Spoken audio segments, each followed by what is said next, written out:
Wait, what? I can do that? This is Eric Bell with Wait, what? Financial matters that matter for business and the people that own them. Welcome to this episode of Wait, What? Financial Matters That Matter. I have Jason Hamilton with me today. He's a senior attorney at Theodora, Oringher in the Orange County office. He's a senior attorney. He specializes in business and commercial litigation, intellectual property protection, white collar and internal investigations, as well as class action suits. Jason is a graduate of UCLA, both undergrad and law school, and he does speaking engagements everywhere. I'm looking at the list of issues that he's been involved in. Looks like you don't lose it all, Jason. You kind of win everything that you're involved in. That is the plan. We've been pretty successful so far. Well, thanks for being with us. I appreciate you being here today. And today we're talking about litigation, our complex commercial litigation. That's your focus. I want to ask you, a lot of small to medium-sized businesses, and that's who our audience is, are kind of afraid of litigation. Are there any type of conflict resolutions or things that they can do instead of that litigation? Because it just seems like litigation is timely, costly, and it just takes too much of a business owner's time. Certainly, that's one of the first things we always get when someone comes to us with a dispute of any sort is, if I go to court and this is going to drag on and discovery and people are going to rifle through all of my documents and all of my business records, and this is going to cost thousands and hundreds of thousands or even millions of dollars, and it's not worth the time and effort. What can I do? We have a lot of very useful tools that can significantly mitigate those costs. Two of the most powerful things are, first, I always like to see if we can get a case into an early form of alternative dispute resolution. The biggest one there is mediation. That's where we meet with a neutral third party, present aspects of our case. It can be determined by how much discovery you're able to do or informed by how much information you currently have, but talk with a neutral third party about where the case is, where the disputes are at, and see if you can reach a resolution before you really get too far along into the case and have invested too much time and money. So mediation is a very powerful early tool that we always look to. Then there's also arbitration. And arbitration is more similar to a court process, but it's agreed to by the parties, and you can kind of form the rules a little bit more. There are standard rules across the country, but you can have a little bit more flexibility in how you structure it to try and keep those costs down. It can be less formal at times. So if I understand you right, Jason, you're acting kind of as a counselor in a discovery meeting early on before you decide you're going to actually sue someone, or how does that? Did I understand that right? Exactly. That there can be two ways we can do it. We can often mediate a case even before a lawsuit is filed if we get to the point of having a dispute and both parties recognize that there's a live dispute and are willing to engage each other. We can certainly do that, before a lawsuit is filed. That's where I think the counselor part becomes more important. Litigators, people think, okay, these are very eager to be in court and sue people. And don't get me wrong, I love being in court. It's my favorite part of the job. But the client's best interests are often served by finding a way to eliminate a dispute short of active litigation. So that's where the counseling comes in. Let's evaluate your claim. Let's figure out your strengths and weaknesses, and let's figure out the other party's strengths and weaknesses and see if there's a way we can find a middle ground to more efficiently and cost effectively resolve the dispute. What do you say about just avoiding disputes, period? How does an employer or small business just avoid disputes? Sure. And I think that's a very important thing here is it's an upfront investment in making sure that relationships are well defined. And I know that's an esoteric answer, so let me break it down a little bit. So say I'll give you an example. You're a new food delivery service. That's a big deal right now. You're a food delivery service and you're making your own meals, right? So you're developing recipes and you're coming up with a product that you want to distribute. And you hire 3 or 4 line chefs to implement your recipes. How do you stop them from, taking your very good recipes, going to, say, another company or even starting their own competing business and undercutting your prices? What can you do there to prevent that situation? The most important thing you can do is define relationships up front and manage things like your intellectual property. A recipe could be considered intellectual property depending on its history and how it's developed and how it's disclosed. So you lay it out. You lay it out in a contract with, for example, in this situation, your employee that says, these are my recipes, this is my intellectual property. You protect it. You make sure it's not disclosed outside of the company.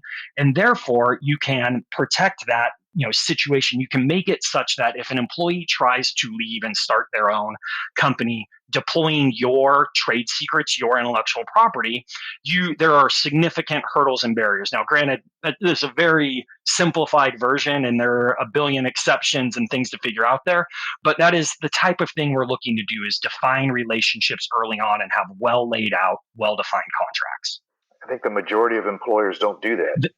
They just hire people. Would this be more of an HR function coupled with the lawyers? Certainly. On, for instance, an employment contract where you're going to deploy an employment contract to a group of people, what we would typically recommend is that the employer engage counsel to develop their employment contract on an employee handbook, and do that upfront, one time, and that'll be the standard employee contract that you use with all of your employees that you hire. Now, what you'll want to do, especially, we're in California, but this applies all over the country. The employment laws are frequently evolving and changing. So you'll want to have periodic updates. You'll want to have a good employment counsel that you have a very comfortable relationship with, that you can, trust to advise you on updates, but also do periodic reviews and updates to your handbooks or your contracts with your employees. And frankly, the same goes for vendor agreements and outside sourcing. You want to have clearly defined relationships up front, and that's where it's a good time to involve your outside counsel to develop those contracts. And frankly, not just your outside kind of negotiation employment counsel, but potentially also litigation counsel. One of our big jobs is to look at contracts and find all of the points of potential dispute. So at my firm in particular, we like to, have a litigator look at a contract before it's finalized to really see, okay, here are potential, points where, as a litigator, I would look to fight, and let's see if we can close those holes up. Doesn't need to be a big time investment, but really doing this investment up front can save you significant amounts down the line in avoiding disputes, or if a dispute arises, having clearly defined relationships. I know your firm is a pretty large firm, and you talked about litigation and also labor law. Would this be a combination of you and Ken Johnson, who's your labor law expert, working together, or would that be a combination of the two? Certainly. I mean, Ken would be, the leader of our labor group, and he would be someone. We have several other labor attorneys who get involved depending on the matter, but that's exactly right. We don't like to wall ourselves off. We think of ourselves as an integrated group, and, we'll look at each other's contracts or each other's work product and see how it makes the most sense to present it and to make sure things are well formed. That's exactly right. When I hire someone like you, or let's say I met you and I said, hey, I need to start this thing. I've never done anything on the legal front. I have a business attorney. That's what a lot of people say. I have a business attorney. But that person probably helped them buy the building or do leases on the building they're in, or stuff not as complex that you're involved in or that Ken would be involved in.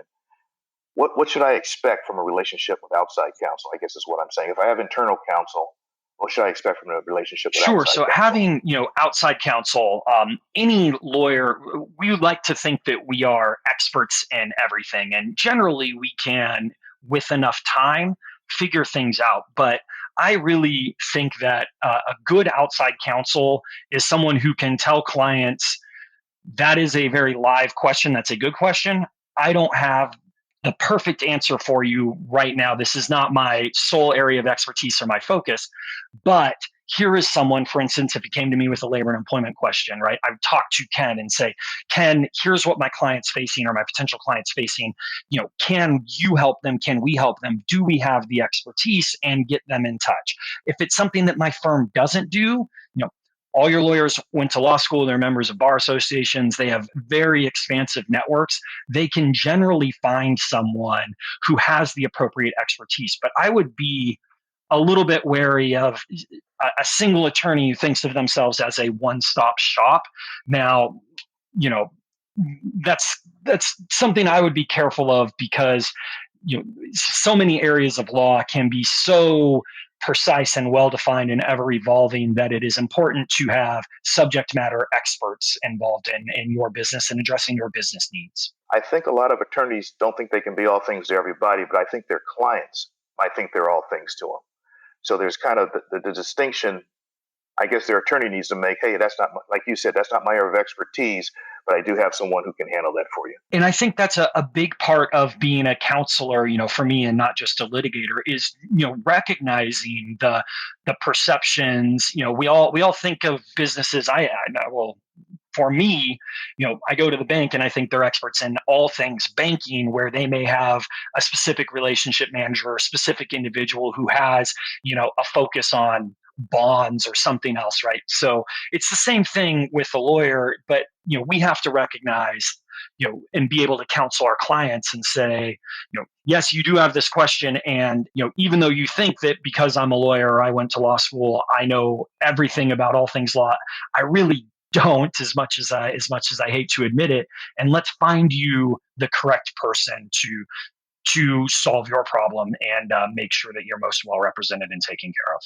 Hey, can we revisit litigation and arbitration again? Yeah. A lot of people, litigation is timely and costly, but mediation and arbitration seem like to be the most cost-effective and quickest ways to resolve a dispute. Can you go through each one separately? Sure. So litigation, and don't let me forget to answer this with saying sometimes litigation in the courts can actually be more cost effective, but I will go through each of those individually: litigation, mediation, and arbitration. But please don't let me forget to come back. There are certain situations where I think active court litigation can be the most cost effective approach. But so generally, litigation that you think of, court litigation, that's, established by the Constitution. It's the right to get your dispute before a court of law, before a jury, if you choose, and go through the legal process to provide yourself due process of law.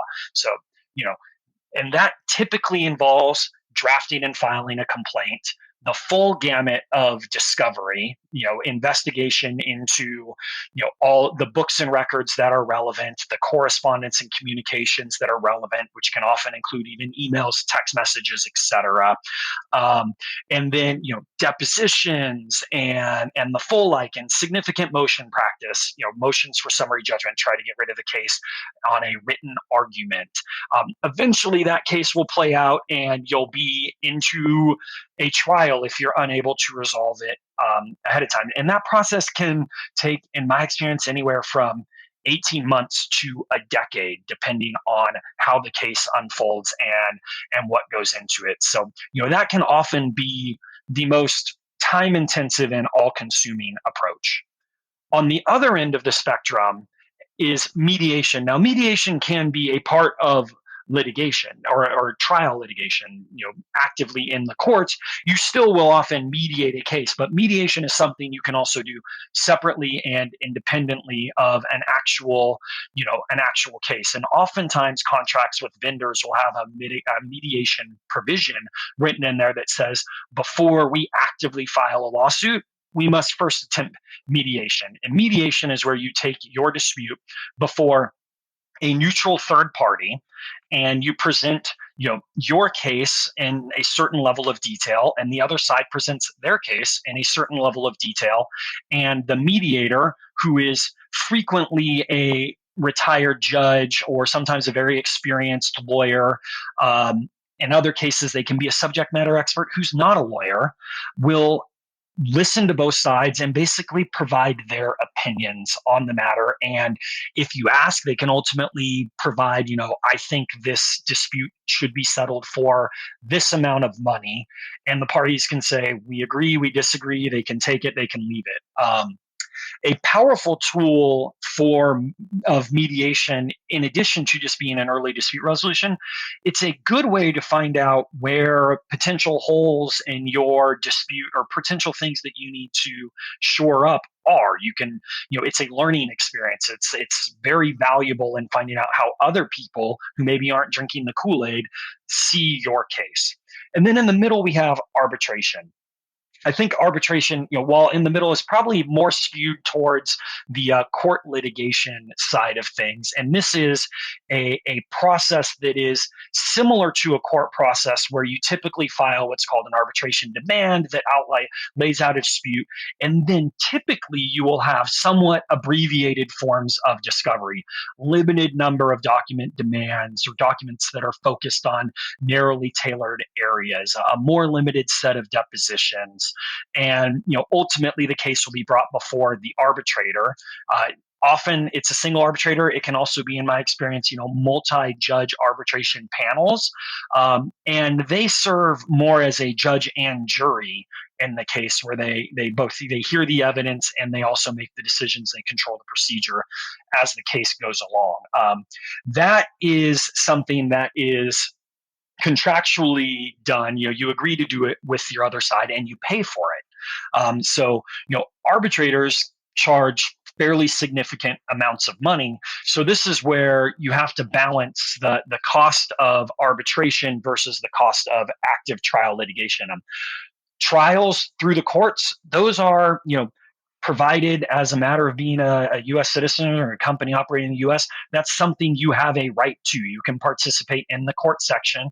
Your taxes pay for that operation. You don't have to pay to go to court, other than paying, frankly, not other than, there's other costs, but paying your attorney for the time it takes. So one thing a company or a client needs to balance in the decision to go arbitration versus court is the actual overall cost. If you have a fairly low cost dispute that maybe isn't going to be too much time intensive, not going to require expert witnesses, active litigation in the courts can be actually significantly cheaper than arbitration, because you're not paying the arbitrator for all of their time. So does that lay it out? You'll help them decide that through your discovery meeting, though, which is the best direction to go. Oh, absolutely. That's a big part of an early decision and an evaluation of a case. And the thing about arbitration is, it can be defined in a contract that you must arbitrate a dispute. If it's not defined in a contract that you have to go to arbitration, that's a situation where you may end up in court, or you can talk to the other side of your dispute and say, we think this dispute maybe will be better served in arbitration. And if both sides agree, then you can agree to proceed before arbitration. And courts are always happy to have disputes go to arbitration because it's less on their docket. So arbitration, once you finish with that, that's done, set in stone. Or can you escalate the litigation if you're not happy with the answer or solution that you got in arbitration?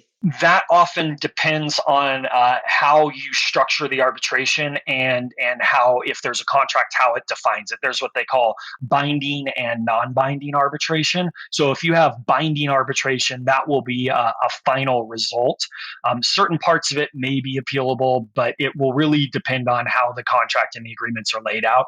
And then otherwise, there's also what people call non-binding arbitration, which is, as it sounds, non-binding. So, you don't have to live with the dispute if you don't want to, or the resolution if you don't want to. So mediation, you don't have to live with the dispute. You can always escalate it if you need to.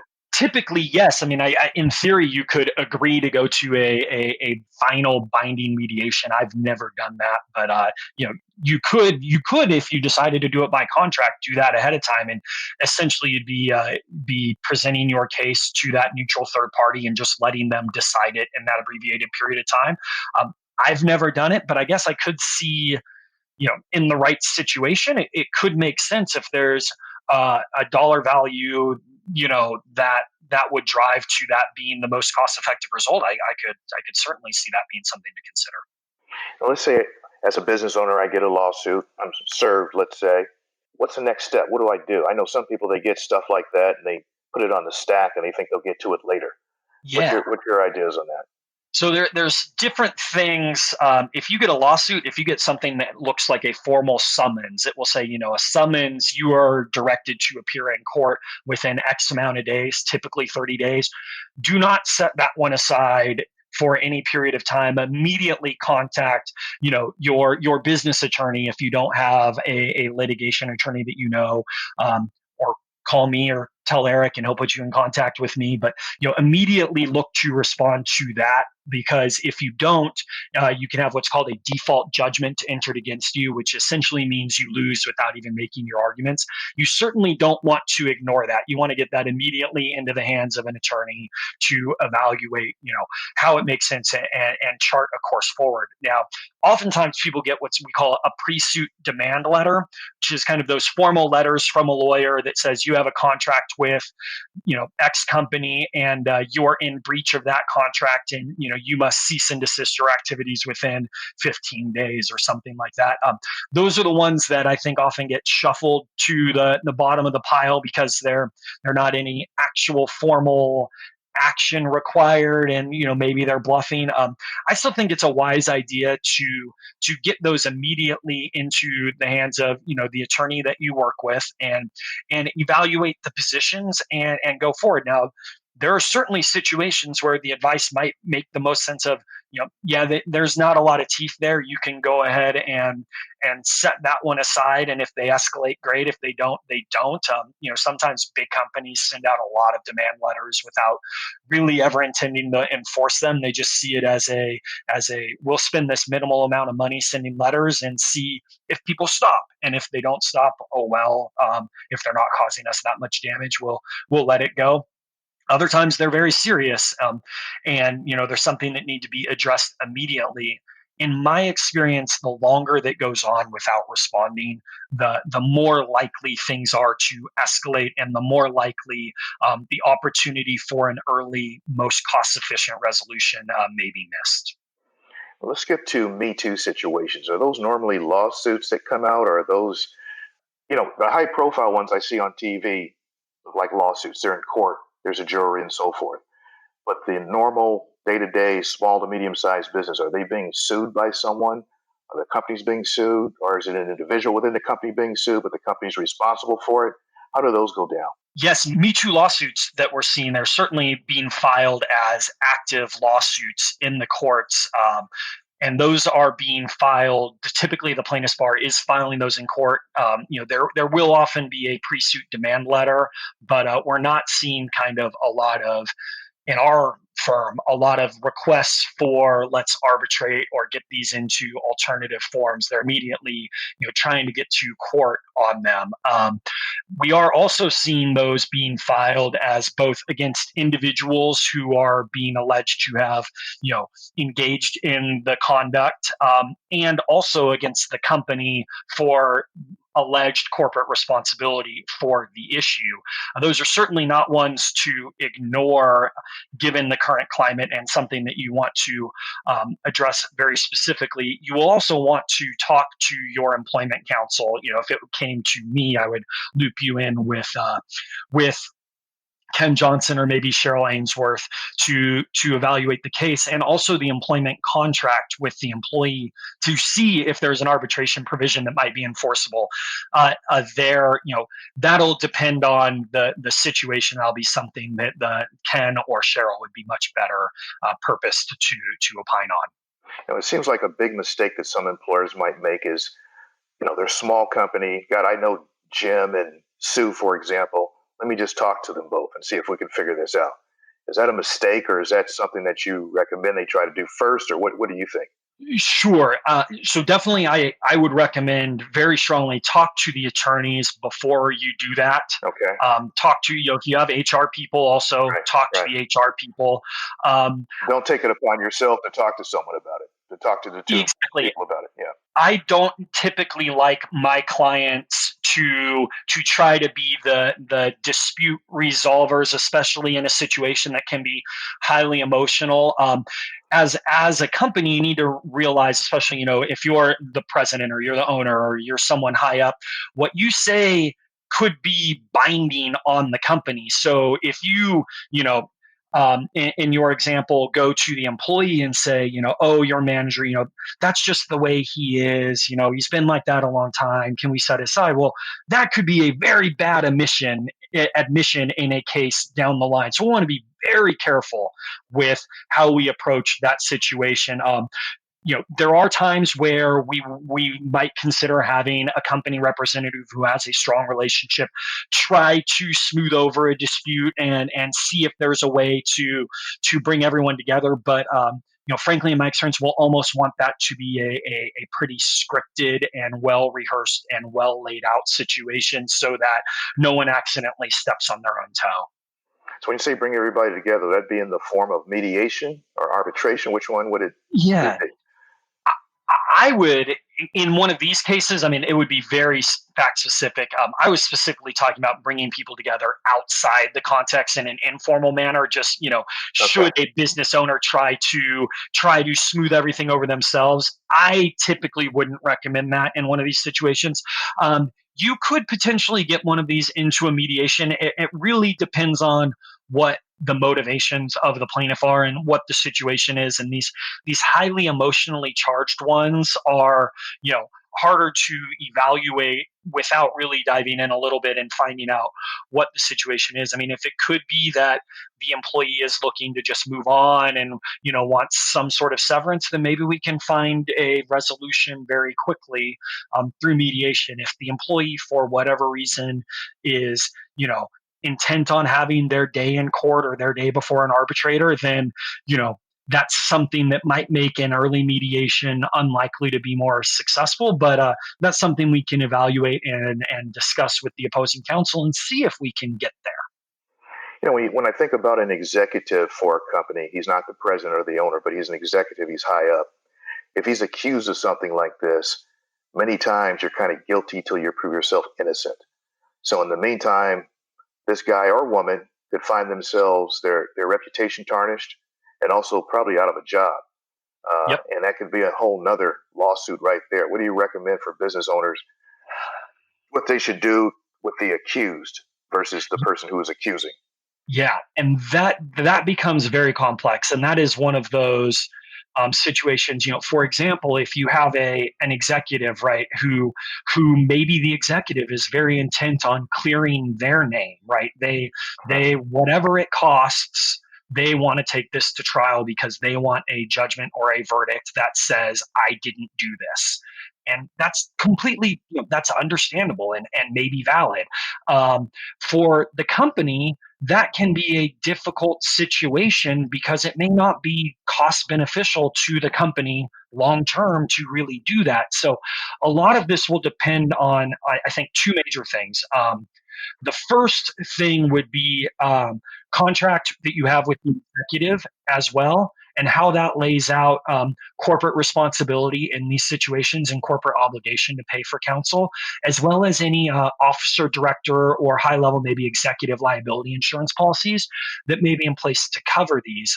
In these situations, a big part of our early evaluation will be a determination of whether that executive, officer, director, whoever it may be, needs to have their own independent counsel, which is very, very frequently the situation because, company objectives and what's best for the company may diverge from what's best for the executive long term. So we'll want to make sure in that situation that everybody is most appropriately being represented by someone with a duty to give them their best, most zealous representation. You guys are in California, but I know you can collaborate with attorneys in other states. Like if someone has their headquarters in California, but they have locations, let's say in 15 different states, you can collaborate with people in other states on any issue. Absolutely, yeah. We our networks extend nationwide and frankly often worldwide here to find the right people for your dispute. Some disputes, frankly, a basic contract dispute, maybe you don't need a very local representation in, Boca Raton or wherever your case is. But we will have to, if there's an active court case, associate with local counsel there. Some cases, it makes most sense to just outright refer to a local representative to handle. And then, for instance, on the labor and employment side, the labor laws are frequently very different state to state, jurisdiction to jurisdiction. So, if it comes to a very specific legal issue in another state with an employee, their wage and hour laws, we will frequently look to refer that to a local firm that has the appropriate expertise to handle that. And, we'll stay involved in the relationship to make sure that, you're being represented the way you need and the way you expect based on your relationship with us. But yeah, we do extend nationwide, and we'll partner up or look to work with and find the appropriate counsel for any given situation. So where you're domiciled in terms of headquarters doesn't necessarily drive where this is going to be heard or disputed at. That's a very complex analysis. We call it a choice of law provisions. Oftentimes there are contracts that will lay out exactly where disputes must be and what forums or what laws are applied. And we will, those contracts are enforceable and the way we'll go. When it comes to, employee disputes, that can be a whole host of different, a different analysis. But I think typically employee-employers disputes are somewhat slanted towards where the employee is located, depending on the law that applies to the specific situation. But that is something early on in the dispute that we will look to evaluate is where is the appropriate forum, we call it, for this dispute and what laws must be applied. Right now with COVID-19, how is that impacting the courts? It's been an ever-evolving situation, but all of my court appearances, all of my court issues right now are being transitioned to remote situations, teleconference, video conference. A lot of things, frankly, have just been hit pause on. Most of the courts that I practice in have currently said if it's not an absolute real emergency, we're not dealing with it right now. The court staff is socially distancing themselves from each other. There are certain things that are still proceeding. Think of, criminal matters that just have to go forward because they depend on whether or not someone's incarcerated or free.